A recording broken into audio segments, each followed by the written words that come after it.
और मैं ये भी साथ में देख पा रही हूँ कि हो सकता है आपके फ्रेंड्स को ये लगता हो कि आपको अपने लाइफ में बहुत ज़्यादा ट्रांसफॉर्मेशन लाने की ज़रूरत है, ठीक है, क्योंकि उनको ऐसा लगता है, may be they don't like, क्योंकि आप बहुत स्ट्रेट फॉरवर्ड हैं, एकदम से आपके मन में जो भी बात होती है आप एकदम से कह देते हैं, आपके अंदर बहुत विजडम है। और हो सकता है कि आप ये जो एकदम से अपनी दिल की बात क्लियरली बिना शुगर कोट के जो लोगों के सामने कह देते हैं, आपको उस चीज़ में चेंज लाने की बहुत ज़रूरत है।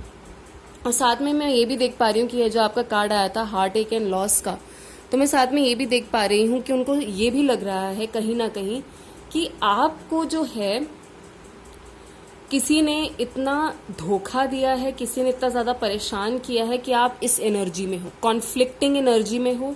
और साथ में जो है आप कुछ भी अपने मन की बात बोलने से या अपने लिए स्टैंड लेने से चूकते नहीं हो, चाहे सामने वाले को कैसा भी लेगा, अपने लिए स्टैंड ज़रूर लेते हो, आप हमेशा अपने लिए खड़े रहने को तैयार रहते हो। ये चीज़ आपको एक हार्ट ब्रेक ने सिखाई है कि अपने लिए कैसे खड़े रहना है, अपने लिए कैसे स्टैंड लेना है।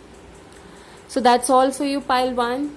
मिलते हैं, चलिए अब ये थी हमारे पाइल 1 की रीडिंग। अब हम लोग स्टार्ट करते हैं अपने पाइल 2 की रीडिंग के साथ।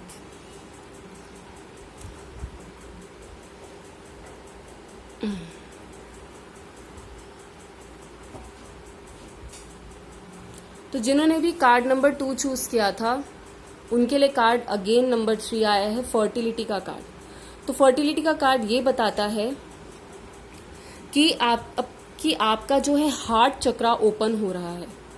आप अपने आप को, अपनी पर्सनालिटी को लोगों के सामने खोल रहे हैं और लोग भी आपके सामने ओपन हो रहे हैं। लोग आपको देखते हैं कि आप बहुत ही प्रोडक्टिव हैं, आप अपनी ही कोई क्रिएशन कर सकते हैं, आप एक क्रिएटिव मोड में हैं, आप बहुत ही नर्चरिंग हैं, केयरिंग हैं, लविंग हैं, अबंडेंट हैं। और अगेन आपके अंदर बहुत स्पिरिचुअल अवेयरनेस है, जो हमें इससे भी नज़र में आ रहा है कि आपके अंदर बहुत ही ज़्यादा स्पिरिचुअल अवेयरनेस है और ये आपका इतना पॉजिटिव ऑरा है। आप अपने गर्भ में, हो सकता है कि ये प्रेगनेंसी को भी दर्शा सकता है, हो सकता है आप में से जो भी लोग रीडिंग देख रहे हैं आप प्रेग्नेंट भी हो सकते हैं, ठीक है। आप बहुत फ्रूटफुल हैं, एनर्जेटिक हैं, अवेयर हैं, अवेकन्ड हैं आप अपने बारे में, आपके फ्रेंड्स ऐसा आपके बारे में सोचते हैं।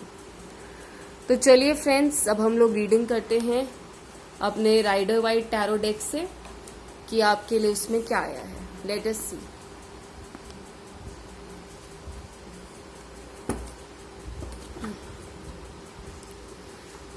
कार्ड नंबर 2 के फ्रेंड्स उनके बारे में क्या सोचते हैं। कार्ड नंबर 2 के फ्रेंड्स उनके बारे में क्या सोचते हैं।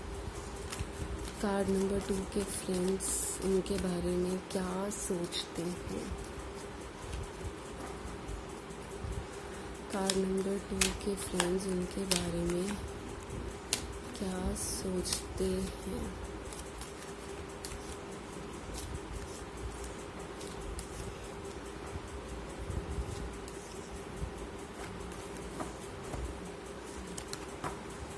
चलिए देखते हैं। ओके, सबसे पहले आपका जो कार्ड आया है वो है 10 ऑफ सॉर्ड्स रिवर्स्ड का।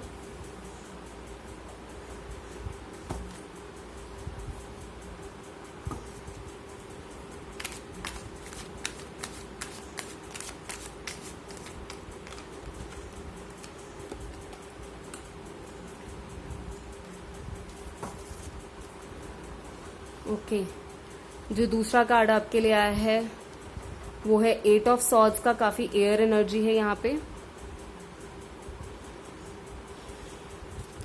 एयर एनर्जी है आपकी Libra, Aquarius, Gemini.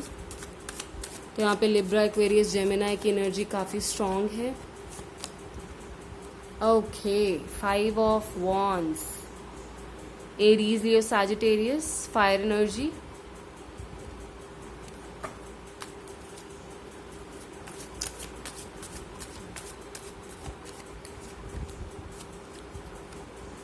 Okay, 9 of Pentacles, Earth energy, Virgo, Taurus, Capricorn.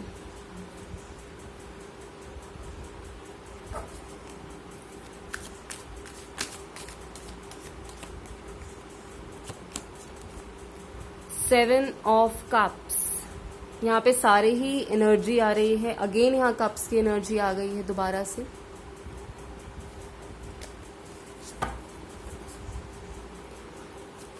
तो कप्स की जो एनर्जी है वो इमोशंस को रिप्रेजेंट करती है।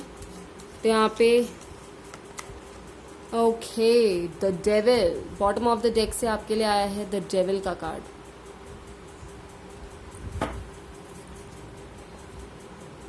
ओके तो फ्रेंड्स, आप में से जितने भी लोगों ने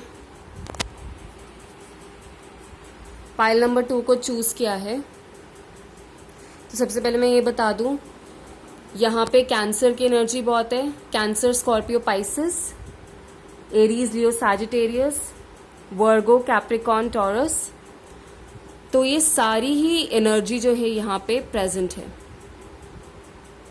तो जो भी आपके फ्रेंड्स आपके बारे में सोचते हैं, क्योंकि यहाँ पे जनरली माइनर अरकाना आया है, द डेविल जो है वो मेजर अरकाना से आया है, तो जो मैं देख पा रही हूँ कि जो मेजॉरिटी ऑफ द फीलिंग्स हैं आपके फ्रेंड्स की, वो आपके लिए बहुत ही शॉर्ट टर्म है, टेम्पररी फीलिंग्स हैं। तो मैं ये देख पा रही हूँ कि मुझे ऐसा लगता है कि आपका लाइफ में किसी बहुत ही तगड़े तरीके से आपको धोखा दिया गया, आपको बैक स्टैब किया गया, और आपकी हालत इतनी खराब हो गई थी कि आप उठ भी नहीं पा रहे थे, और आपको बहुत बुरे तरीके से बहुत सारे लोगों ने, और मतलब जैसे किसी ने कोई कोना ही नहीं छोड़ा था, आपको धोखा देने का, बैक स्टैब करने का, आपको हर तरीके से नीचे गिराने का जो है लोगों ने पूरा भरसक प्रयास किया, और वो उसमें सक्सेसफुल भी हुए थे।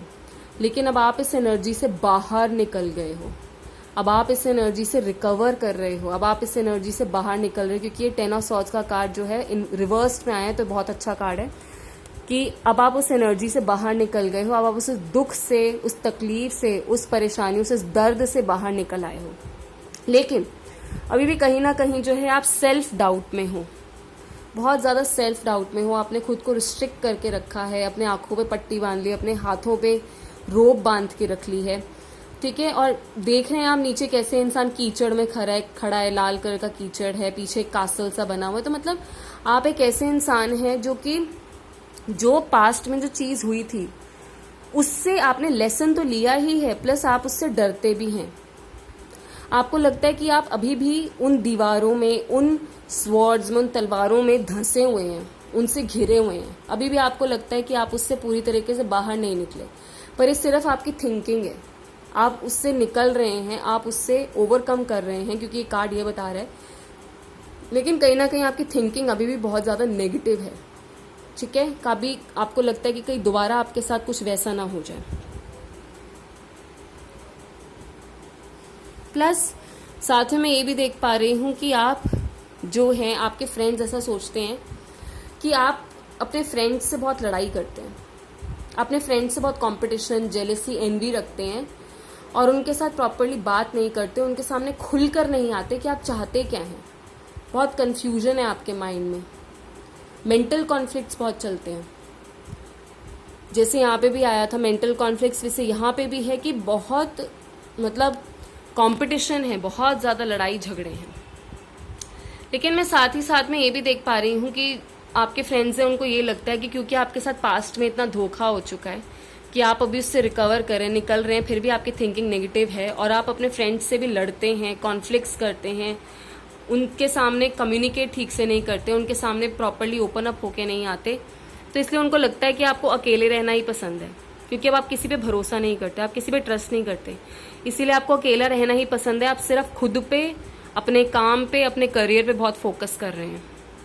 और आपके फ्रेंड्स को कहीं ना कहीं ये भी लगता है कि आपकी लाइफ में बहुत सारे ऑप्शंस हैं, आप अपनी लाइफ में बहुत कुछ करना चाहते हैं, बहुत ज़्यादा ड्रीम कर रहे हैं, बहुत ज़्यादा इमेजिनेशंस कर रहे हैं, आपकी लाइफ में कई सारी विशेज़ हैं, वो आपके करियर से रिलेटेड भी हो सकती है, आपके रिलेशनशिप से रिलेटेड भी हो सकती है। तो उनको लगता है कि आपकी लाइफ में बहुत कुछ है, लेकिन उनको ये भी पता है कि कहीं आप इस इमेजिनेशन के कारण जो है कोई गलत स्टेप ना ले लें, कोई गलत डिसीजन ना ले लें, क्योंकि आपको जो इमेजिन कर रहे हैं आप, जो चीज़ देखो, यहाँ पे भी आप अकेले, यहाँ पे भी आप अकेले हैं, यहाँ पे भी आप अकेले थे, ठीक है।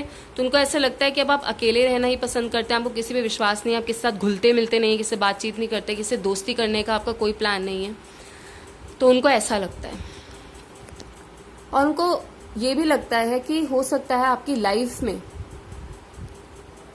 जो है आपने अपने करियर में या आपने अपने रिलेशनशिप में कुछ ऐसे लोग ढूंढ लिए हैं, सिर्फ उन्हीं की कंपनी जो है आप एंजॉय करते हैं, आप इनके अलावा किसी और की कंपनी ज्वाइन नहीं करते, ठीक है। और आपकी लाइफ में ग्रोथ हो रही है, आपकी लाइफ में प्रॉस्पेरिटी आ रही है, आपने कोई गोल अचीवमेंट करे हैं, ठीक है। किसी के साथ टीम वर्क आपने किया है जो आप अभी भी कर रहे हैं, लेकिन आप उनको नहीं बता रहे, आपने उनको खुद से दूर किया हुआ है। साथ ही मैं ये भी देख पा रही हूँ कि उनको ये लगता है कि कहीं ना कहीं आप किसी अडिक्टिव बिहेवियर में फंसे हुए हैं, किसी ऑब्सेसिव एडिक्टिव बिहेवियर में फंसे हुए हैं। वो जानते हैं कि आप बहुत ही स्पिरिचुअल और नॉलेजेबल इंसान हैं, ठीक है, लेकिन उनको ये भी लगता है कि क्योंकि अब आपकी उनके साथ बनती नहीं है, आप उनके साथ बैठते नहीं है, बातचीत नहीं करते, कॉन्फ्लिक्ट्स में रहते हैं, उनको लगता है कि आप उनके साथ ब्लेम गेम खेलते हैं। आप कोई भी ब्लेम खुद पे नहीं लेते, आप ब्लेम गेम खेलते हैं, ठीक है। और उनको ये भी लगता है कि आप जो हैं किसी ऑब्सेशन में है, किसी एडिक्शन में फंसे हुए हैं, जिससे आपका निकलना काफी मुश्किल है और ये काफी लंबे समय तक चलने वाली है ये एडिक्शंस, ठीक है। तो फ्रेंड्स, पाइल नंबर 2 आपके लिए इतना ही। आप मेरे इस चैनल को जरूर लाइक, शेयर और सब्सक्राइब करें, जितना ज्यादा हो सके उसे शेयर करें, लोगों में बांटें, ताकि वो जो है मुझे मोटिवेट करें और मैं और भी ऐसी अच्छी अच्छी वीडियोस आपके लिए बनाऊं। और आप मुझे जरूर बताइएगा कि आपको ये रीडिंग कैसे रेजोनेट हुई, आपको इस रीडिंग में क्या क्या अच्छा लगा। वैसे ये सब जनरल रीडिंग है, चाहे वो पाइल 1 की रीडिंग हो, कार्ड 1 की या कार्ड 2 की रीडिंग हो, सब जनरल रीडिंग है। तो आप उसको वही लें जो आपको रेजोनेट करता है और उसे छोड़ दें जो आपको रेजोनेट नहीं करता। That's all for today. नमस्ते।